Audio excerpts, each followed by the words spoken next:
जय श्री राम। प्रभु श्री राम और भरत मिलाप। आइए आगे सुनते हैं। रावण का वध करने के बाद भगवान श्री राम अयोध्या का राज सिंहासन संभालने की तैयारी कर रहे थे।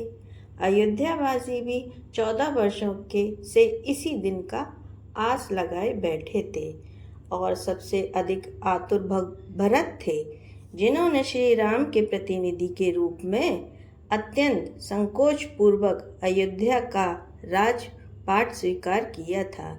किंतु श्री राम भरत के मन की बात जानना चाहते थे, अतः उन्होंने अपने सर्वप्रिय भक्त हनुमान को अयोध्या जाकर यह पता लगाने के लिए कहा कि क्या भरत प्रसन्नतापूर्वक श्री राम को अयोध्या सौंपना चाहते हैं अथवा कहीं वे अपने पद से आसक्त तो नहीं हो गए। श्री राम अपने भक्तों को प्रसन्न देखना चाहते थे और इसीलिए यदि भरत के मन में रत्ती भर भी राज सिंहासन की इच्छा होती तो वे सहर्ष अपना दावा छोड़ने के लिए तैयार थे। हनुमान तुरंत भरत से भेंट करने नंदीग्राम पहुंच गए, किंतु वहां का दृश्य देखकर उनका चित्त उल्लासित हो उठा। यद्यपि भरत अयोध्या के राजा थे, तथापि वे नंदीग्राम में एक तपस्वी का जीवन व्यतीत कर रहे थे। राजश्री वस्त्रों को त्याग करके उन्होंने वृक्ष छाल पहनी थी। महलों को त्याग करके वे घास की कुटीर में रह रहे थे। स्वाद व्यंजन का त्याग करके वे केवल गौमूत्र में भिगोए जौ खाते थे, जिसके कारण उनका शरीर अत्यंत क्षीण हो गया था। इतना ही नहीं, वे सतता श्री राम के नामों का उच्चारण किया करते। न केवल वे अपितु उनसे सभी मंत्री और पुरोहित भी भरत के समान वस्त्र धारण करके प्रायः तपस्वी बन गए थे। भरत आतुरता पूर्वक 14 वर्षों से श्री राम के आने तथा संपूर्ण विश्व पर शासन करने की प्रतीक्षा कर रहे थे। उनके चित्त में स्वयं राजा बनने की लेश मात्र इच्छा भी नहीं थी। श्री राम के प्रति भरत की अनन्य भक्ति देखकर हनुमान की आंखों में प्रेमाश्रुओं से भर उठी। उन्होंने तुरंत धरती पर लौटते हुए श्री भरत को दंडवत प्रणाम किया और उन्हें श्री राम के आगमन की सूचना दी।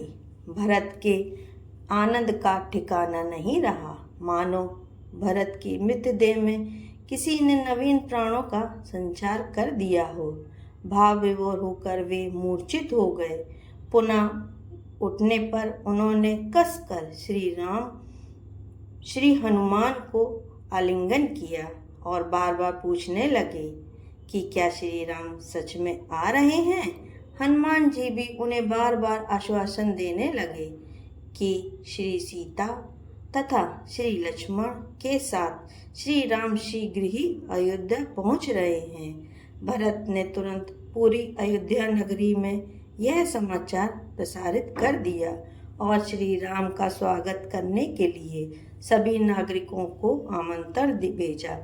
शत्रुघ्न, गुरु वशिष्ठ, माता कौशल्या, कैकेयी, सुमित्रा तथा हजारों लोगों के साथ भरत श्री राम के नंदीग्राम पहुंचने की प्रतीक्षा करने लगे।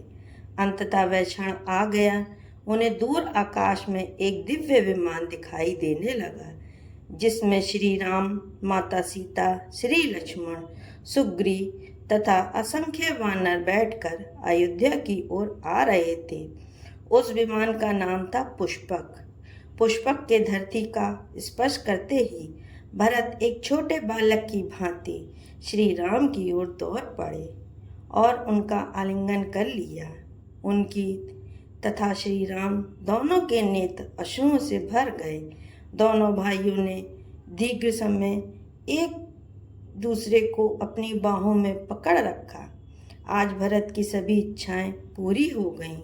उनका हृदय परम आनंद का आगार बन गया था। मान्यता है कि जिस दिन श्री राम अयोध्या लौटे, उनके आगमन के उल्लास से अयोध्या नगरी को जगमगाया। सजाया गया और तब से दीपावली का उत्सव मनाया जाने लगा। श्री राम के आगमन से प्रत्येक अयोध्यावासी का हृदय आनंद से भर उठा था। जिस प्रकार श्री राम भरत की इच्छा पूरी करने के लिए अयोध्या लौट आए, उसी प्रकार श्री राम हमारे हृदयों में भी आना चाहते हैं, किंतु इसके लिए हमें अपने हृदयों को श्री राम से स्वतंत्र रहकर भोगने की इच्छा से मुक्त करना होगा। इसके बजाय हमारे हृदय में भरत के समान श्री राम का स्वागत करने की उत्कंठा होनी चाहिए।